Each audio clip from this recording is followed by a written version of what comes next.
Hello everyone, my name is Rukhsar Sheikh.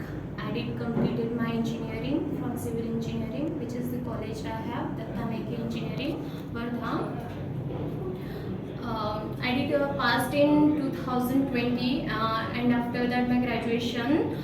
I did practice a lot on my own branch, but I didn't get any response from my own self. So I have a suggestion from one of my friend. She told me that why should you don't join the technical training from a Qspider. So I did join Qspider Hadapsar for technical training on core Java and SQL also.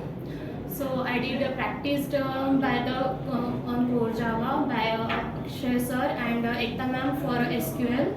I did also practiced on web technologies from Dhanush sir. Also thank you on non-teaching staff from Qspider.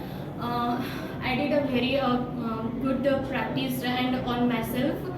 I like to thanks all of my faculties and non-teaching staff also. They are very cooperative and gives you a full support for your career guidance.